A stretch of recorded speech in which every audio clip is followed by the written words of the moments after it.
păcate, poate să observe sau poate să nu observe absolut nimic sau poate să nu simtă absolut nimic. La fel ca simptomatologia diabetului zaharat, care de foarte multe ori poate fi una ștearsă.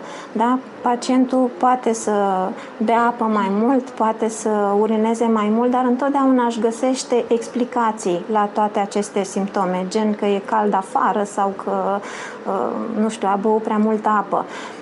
Și de multe ori întârzie prezența la doctor. La fel și pacientul cu picior diabetic. Orice pacient cu diabet care are o modificare la nivelul piciorului, nu neapărat o ulcerație, o gangrenă,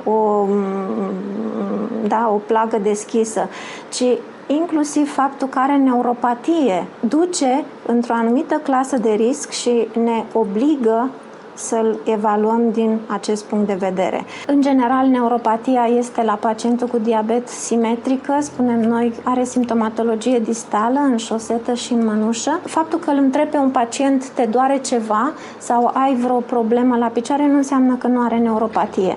Tocmai, poate să existe o scădere a sensibilităților, da? Pacientul nu resimte, după cum v-am spus, o pantof prea strâmt sau un corp străin în pantofi. Sunt mulți pacienți care vin cu un cui înfipt în talpă, vin pentru că, din păcate, acolo suprainfectează și începe să miroase urât și, eventual, asta îl aduce la doctor. De asemenea, există componenta motorie a neuropatiei, în care, practic, se produc niște amiotrofii ale musculaturii mici, distale, la nivelul piciorului, care vor determina o modificare a arhitectonicii piciorului, vor determina o apariție a unor puncte de presiune anormală la nivel plantar, care, în momentul în care, la o presiune absolut normală, cum este presiunea aceea dată de mers, da, va determina pe respectivele puncte presionale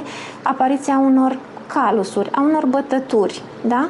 Pacientul la fel nu simte, nu-l doare nimic datorită acelei componente senzitive de care am vorbit. Da?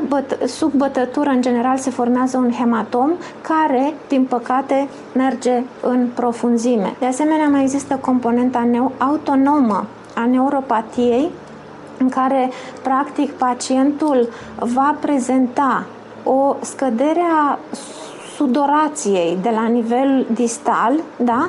În care, practic, pielea pacientului este una uscată, este una cu fisuri, cu crăpături, care pot deveni de foarte multe ori porți de intrare pentru diversi germeni.